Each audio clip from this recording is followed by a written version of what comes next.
This is Things You Might Not Have Heard. I am Jay Cleveland Payne, and today in the queue, what's normally on a Monday, 10 news stories in the past weekend is more like 30, 35. So if you're new here, it's going to be a little weird because we're going to explain a lot of things we're not talking about because a lot of things that happened that we don't have time to talk about. Normally it's 10 stories in a weekend that based off your conversational input, you say these are worthy to talk about. They cover information, politics, current events, and pop culture news. So much stuff happened this weekend, including a lot of stuff surrounding Mr. DJT that we can't talk all about it, but we'll talk around it as best as possible. Normally 10 head stories. This is going to be a wild one today, including some work about a adult film actress who I really shouldn't be talking about, but it keeps from talking about some other adult film actresses, and the real villain of the story today. That is that rat from Philadelphia, Punxsutawney Phil.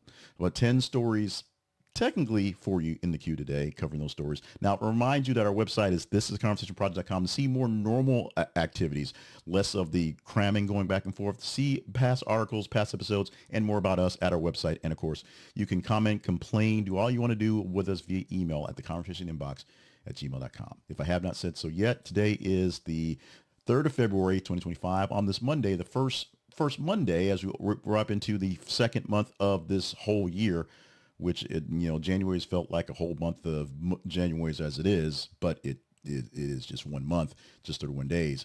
The rest of the days, we have a long way to go. And we have a lot to go talk to with a big chunk of Donald Trump taking over the weekend from basically Thursday into Friday, all weekend long. Let's start off with the tariffs. Donald Trump announced the launch of tariffs on China, Canada, and Mexico on Friday, technically. Well, actually, he announced them way ago, but he officially said they're happening Friday evening. What that means is on the 4th of February, tomorrow at midnight, 12:01, we go into effect with these brand new tariffs on China, on Canada, and Mexico specifically. Now, Canada's a bit of a difference, so we'll talk about that last. China gets 10% tariffs basically all across the board. They're going to get them pretty much. Mexico, the same thing. There's a list of goods that go specifically into what's going on, but Mexico gives us a lot of things that are food related, a lot of food and some labor from parts and things like that. China, of course, all the cheap stuff you get from China gets 10% onto it right now. Both those nations have asked the government to back off maybe, and then maybe negotiations, but essentially come Wednesday, there'll be tariffs at least on those places coming back as well. So everything will go up for price of things in China for Chinese goods in America and vice versa. Now, Canada gets a twofer. What they get is 25% goods on just general goods, 25% there, and 10% on the oil and the energy products, because we believe that Donald Trump realizes that, raising the price on oil and gas and the stuff we get from Canada, which is ready to be milled and ready to be refined here in the United States, it's going to raise prices on gas prices, raise prices on everything, and he knows better. So he's got to save face by putting it on us, but do about a little bit. And that basically has given Canada the right to basically say, we see what you're doing, and we're going to just do nuclear assured economic destruction because we're going to put 25% on everything coming in as well, to include very publicly taking booze off the shelves like right now that's made for America. There's no American booze in most of the provinces of Canada because the Ontario head and everyone else is saying, hey, we're just going to do this right now. Dry January, suck it, Canada. Drink some Molson Ice or whatever it is they make up there. There also was booing at NHL and NBA games for the Canadian teams of the American National Anthem, which is a big deal. We're going to see how this thing plays out because come tomorrow, they go into effect unless some deal gets done now, and which may be the whole point. Make the deal, make the words. Donald Trump can say he did something magical and fix things. Now, remember, Canada's being punished because of all the fentanyl and all the border crossings there, even though border crossings are like a fraction of it. And literally about 45 pounds of fentanyl actually came across the border last year from Canada. 45 pounds, not tons, pounds. China and Mexico has their issues with what's going on with the fentanyl, those things like that, and the immigration and the stuff like that. Plus, Mexico and the United States have this beef over maps now, because we do. This thing goes in effect tomorrow, and what retaliation will go into effect essentially the same time. We'll see what happens and how much those prices of eggs and avocados and how much those car parts go up and how much gas goes up within days. And iPhones made in China, 10% up as of tomorrow. Our second story goes deep into the well of Trump getting rid of people. Now, we have talked in the last couple of weeks about essentially mass firings, offering people buyouts in places so that people can just empty out buildings, and the FBI being targeted specifically for people who have either did work to investigate Trump or somewhere nearby. Literally right now, there's a questionnaire going on to basically say, were you in the office next to a guy who did this thing going forward? Looking to see how to eliminate people, FBI specifically, various other government agencies, they're cleaning house. Right now, the Education Department has had workers suspended with pay over diversity trainings that was happening 6 years ago while Trump was in office. They have put people on leave with pay, though, for dealing with diversity, equity, and inclusion DEI programs that Betsy DeVos asked those staff members to go to back when she was in charge in the last administration. This does seem like it's kind of weird, but after the executive order that basically titled Ending Radical and Wasteful Government DEI Programs and prefacing, that's it, essentially saying DEI is bad, about 50 employees are on paid administrative leave, with most of those being folks that actually went to DEI programs years ago.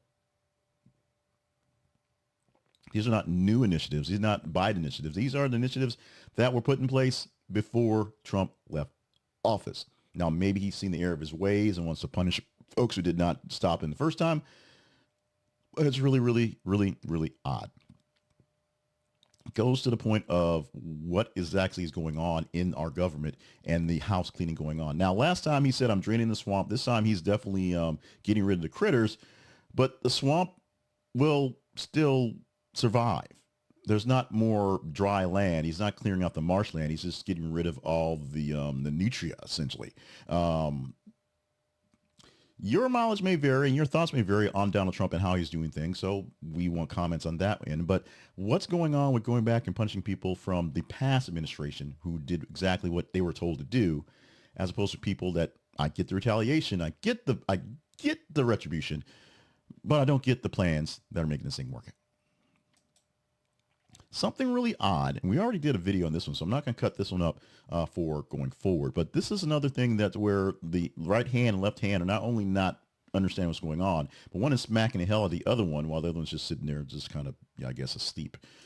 The White House and Donald Trump gave a proclamation on January 31st, day before the first day of February, recognizing Black History Month as National Black History Month, encouraging citizens to honor the contributions of Black Americans through appropriate programs and activities.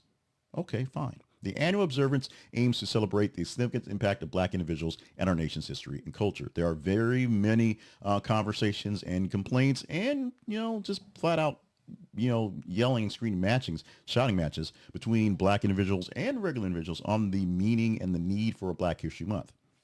With that said, because of the directive to sort of end the DEI stuff, Pete's head chef, the Department of Defense head, has issued a guidance called Identity Months Dead at DOD.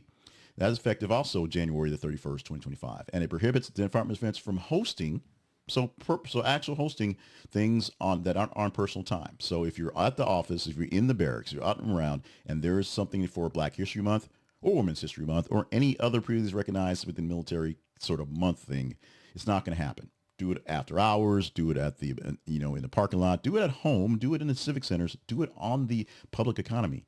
Do not do it on military land. Now, the DOD stated that such cultural observances could be divide forces by emphasizing the difference between service members because, the black guy and the white guy can't tell that they're black. So celebrating the black guy's history may make the white guy feel bad or the woman feel bad until it's her month. And then everyone else feels bad because the women get their month or something like that. These actions have some varied reactions. What some people say in the Pentagon's move is pretty much what you need to do because you need to focus on readiness and unity. While other folks are like, dude, that's kind of what makes us good because we understand that the contributions running up to things makes a difference. Sidebar, I saw this weekend the 6888, the movie by Tyler Perry, which I think was mainly made to give Oprah Winfrey a movie role, to be honest. But it was a very good movie, a very good story. It's something that I did not understand about history, the war, and I'm a big hit study on World War II. I'm really big in the stuff like that. And our history, it was amazing how that happened, all those things, and the issue with morale, and just by figuring out how to get the mail done, and giving it a bunch of people they expected to basically fail again, found a way to make it happen. There are broader context DEI policies to deal with, but not celebrating Black History Month, I believe, is not exactly where you want to shine on this one. Our fourth story this morning, the friends of Rebecca Lobach mourn the pilot's loss as the third victim in the DC crash. The U.S. Army has finally identified the third victim in the crash from the helicopter, being Rebecca M. Lobach, a captain, 28 years old, from Durham, North Carolina. She is the third soldier who died in the mid-air collision with the airliner happening a few days back. Now, the incident involved a Black Hawk helicopter and American Airlines passenger jet, resulting in 67 fatalities total. Captain Lobach served as an aviation officer at the 12th Aviation Battalion at Fort Belvoir, Virginia, since 2019. So the captain has been flying these things for quite some time. Also, she wasn't the main pilot going back and forth. Now, why are we talking about this, and why did it take so long to tell us about Captain Lobach? Go to the article, read the link, read the full story so you can get the full details, because she deserves her flowers. She deserves her props for doing what she did. However, first things first. First words out of Donald Trump's mouth when he didn't know anything and didn't really need to have a press conference was DEI was the problem for this thing. And because of that, because she was a woman, they had to hold back on it because you didn't really know what's going on. Now, there was this sense of the Pentagon knew something, Pete Hegseth knew something, they knew something, so they didn't want to put things out there. It was pretty obvious they could tell who the names of the people on the helicopter were initially, but they would not let it out to the public in the middle, before the investigation even started by the NTSB. Like I said, they came out hours later and it's like, yo, slow your roll. We just got here. We don't know what happened. We can't blame diversity or anything. So make sure you collect the link in this presentation and read the full story on Captain Lobach and get a full detail of who she was and why people loved her and why the folks that worked with her saw her as a good person and a great pilot. And let's hold off and let more details. And there's plenty of details coming about what may have happened. They believe they're going to raise the fuselage today and try to get some answers from that one today for the actual aircraft. But we will see more about this going forward. And this gives us our shot to talk about the other tragic plane incident that happened late in the week, because it was crazy. A fiery plane crash in Philadelphia engulfs multiple homes into flames. For happening on the 31st of January, where a Learjet 55 medical transport plane crashed shortly after taking off from the Northeast Philadelphia airport. The aircraft was en route to Tijuana, Mexico, with a planned stop in Missouri. Tragically, all 6 individuals on board the perished, including a young patient, her mother, the 4 crew members. The crash also resulted in the death of 1 person on the ground in a car and injuries to 22 people who are still in the hospital going forward with their issues. It occurred near the intersection of Roosevelt Boulevard and Cottman Avenue in Philadelphia's Gaston Gardens neighborhood. The crash led to a significant explosion, igniting fires that damaged at least 11 homes, several businesses. If you saw some of the video in various videos from people's home cams or various security cameras, because it was literally a shopping center right near a residential neighborhood. So many vantage points, so many things going on, and people just, doing cell phone camera at the time, and all of a sudden it happened.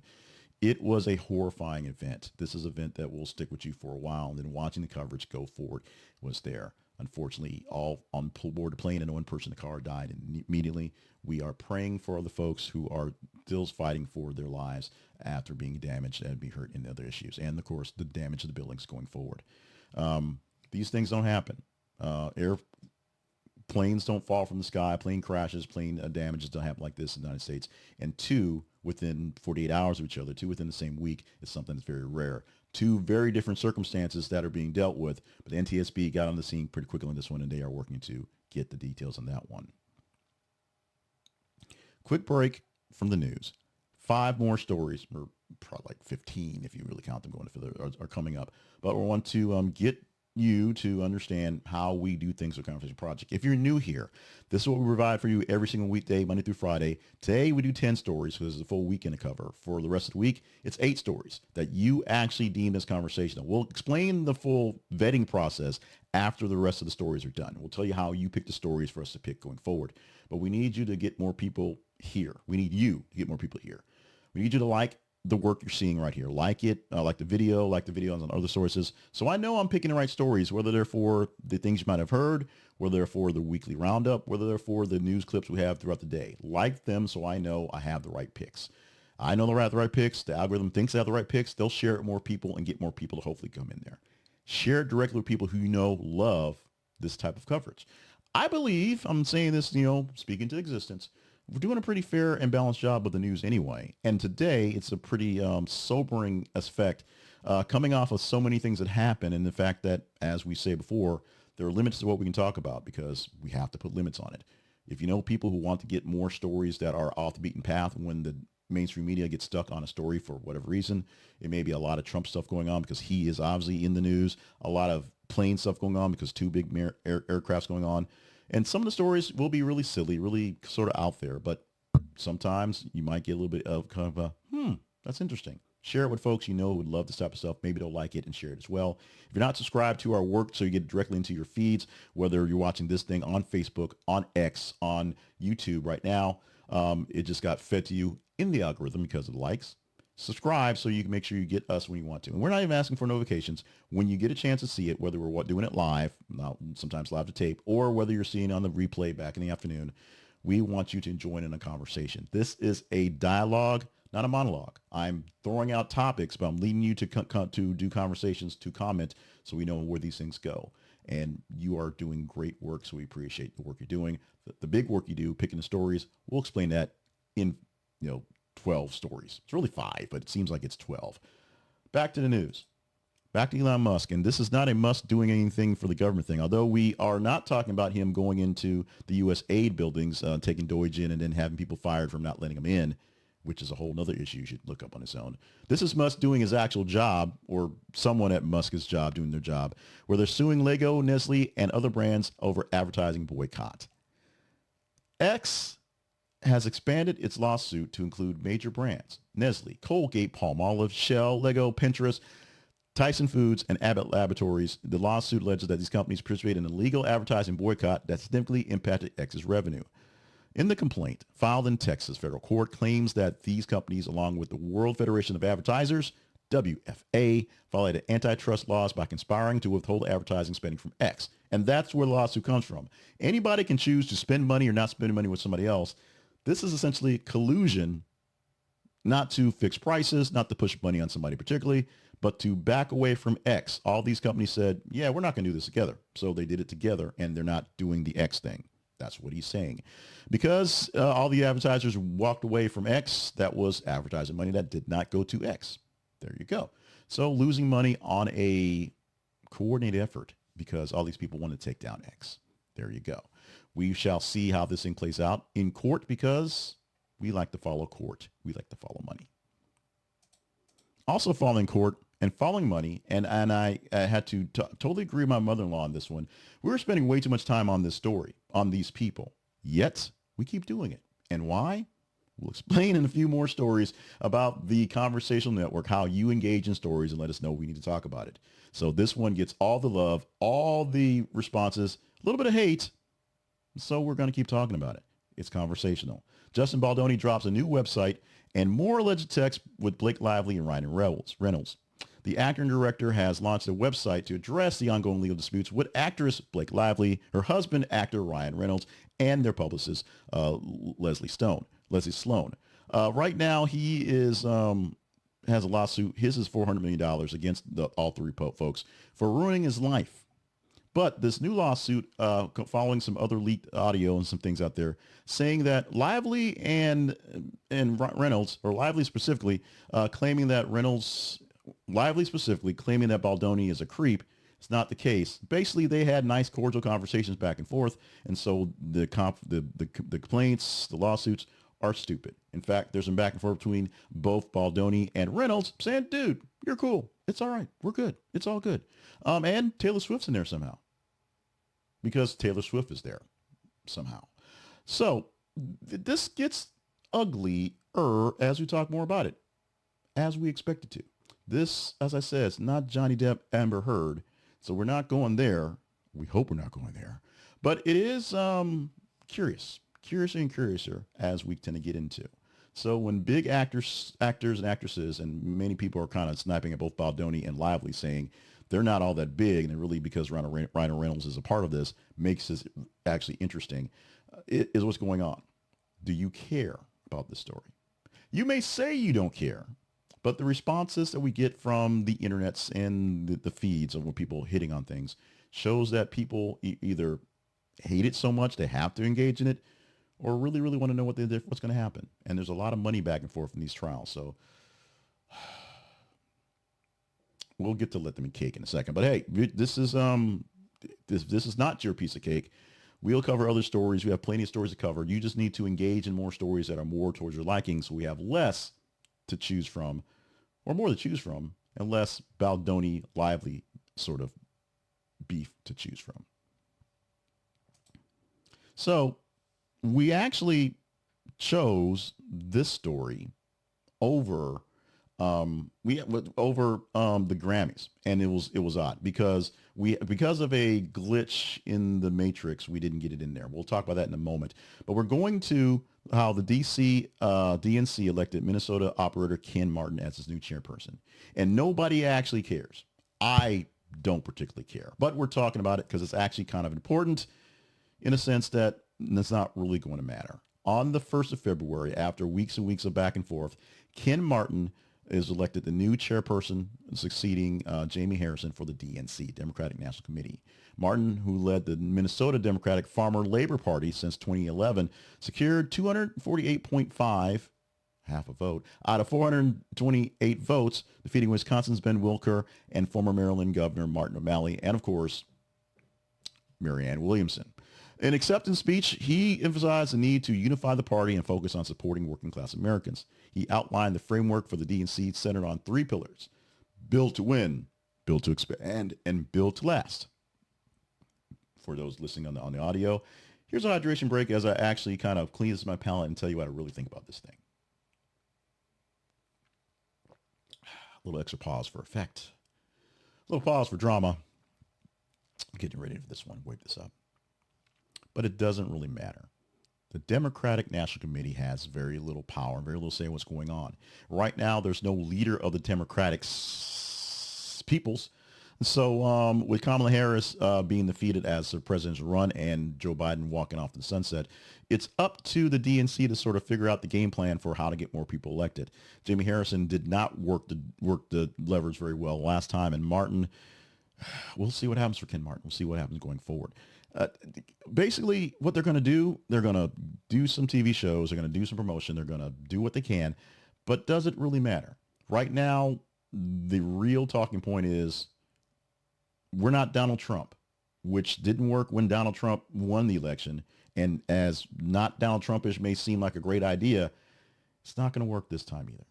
So whether they can build to win, build to expand, build to last is going to be something we'll have to see what they can actually build. The crimes and misdemeanor of this rat must be settled. Punxsutawney Phil predicts 6 more weeks of winter on Groundhog Day.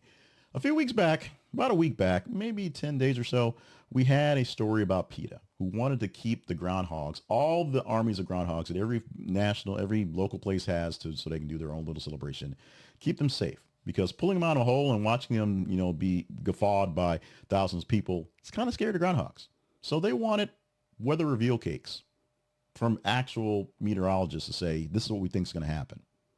Didn't happen.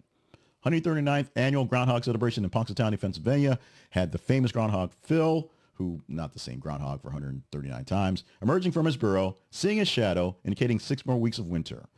According to tradition, if Phil sees his shadow, it signifies an extended winter. If not, he predicts an early spring. This year, Phil's shadow sighting suggests that the winter will persist for an initial 6 weeks. There's tradition. There's back and forth. It's something out there. Despite the popularity of this one, Phil's predictions are really pretty terrible. He's about 40% good on the pick. So chances are we'll get less winter, a bit more spring, because it is what it is.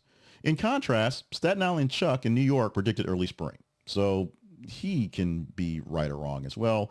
No one asked what General Beauregard Lee got because I don't know the South. They don't care about the South. After football got squashed, they just don't care about us anymore. But it's this Punxsutawney Phil, the true villain, the true criminal in today's broadcast, saying 6 more weeks of winter. If he gets it right, we can blame the rat. Now, as I said, we were going to talk about the Grammys. We had a way to get the Grammys in, but a weird sort of flaw in the scoring system that I chose to actually honor instead of sticking with it kept us out from doing that one. So we're not talking about Beyonce's big win or Lamar's big win or Chapel Roan's big win, the big celebration and the honoring of the firefighters. And this picture here, if you're watching on the video, yeah, that's a Smith kid with a house on his head.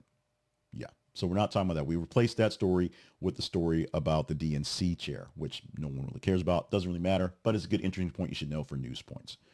We're not talking about, even though I'm so sucked into these people, the normal OnlyFans. Oops, I said it, so now we'll get demonetized. The normal OFans battles with the body count battle between Lily Phillips and Bonnie Blue, them going back and forth. And Lily saying, there's no beef. We love each other. We're just trying to see who's the first one to get to 1,000 guys. Although Blue says she's did it. So, and right now, Phillips is getting kicked out of the United States because she's trying to do it. But because I'm the problem, it's me, we do have a story dealing with adult film stars. One that got in a little earlier, so it really had a chance to outpace these ladies here, which is a pun I really didn't want to use. And it's terrible. It's terrible. It's horrible. And it will probably get us a strike on YouTube on this one, but it's horrible. So you have been warned. Kids, earplugs right now.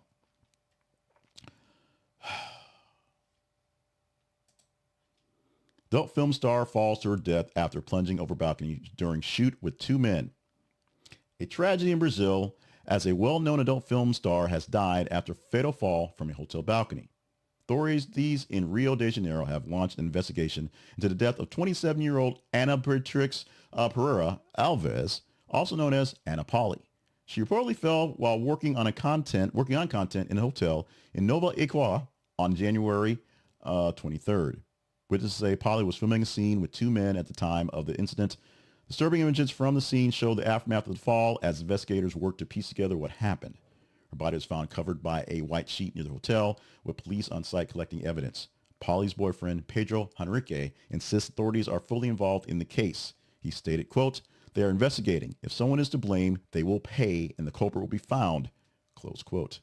At this time, officials have not confirmed whether foul play was involved. The investigation remains ongoing. There is no way to transition from that. So let's just transition from that. We're done with the stories for today. A lot more stories than normally said, but 10 actual real stories there. We give you 10 stories on Monday mornings from the past weekend. We picked those stories from you and our feeds.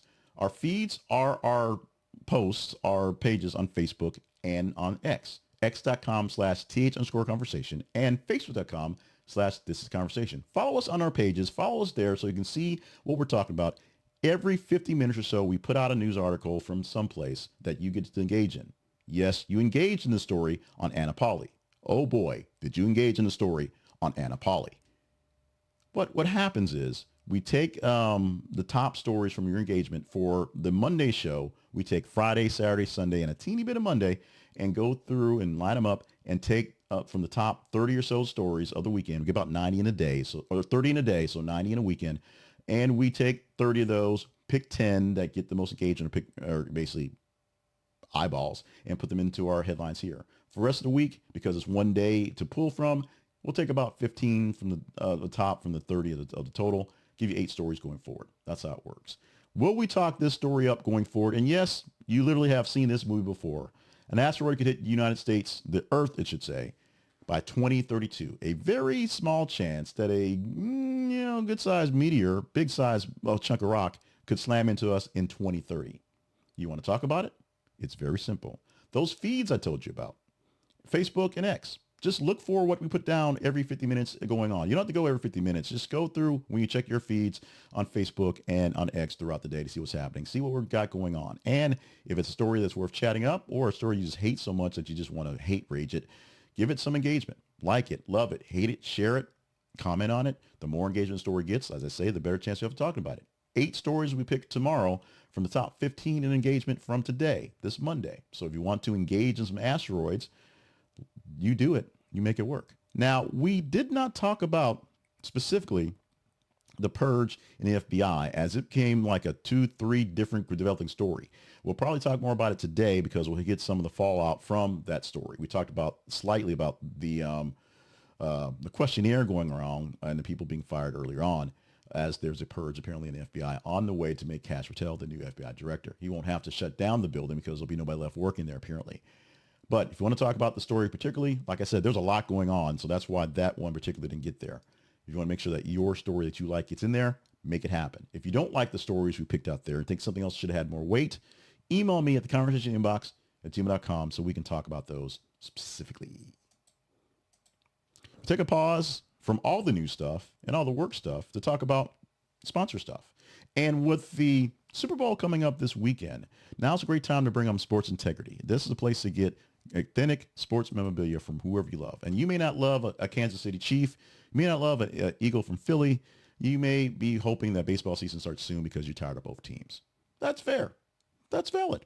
But you may love sports memorabilia and just other great stuff from movies and TV as well. 100% genuine certified items from your favorite athletes and sports teams and your favorite collectibles from things from TV and movies. Helmets, jerseys, baseballs, and reels and pictures from the things you love. Plus, hats, shoes, clothing. SportsIntegrity.com will take care of you as your go-to source for authentic memorabilia. But we need you not go to that site. We need you to go to thisisconversationproject.com/sportsintegrity. This is conversationproject.com/sportsintegrity because that is our quality link for your quality products.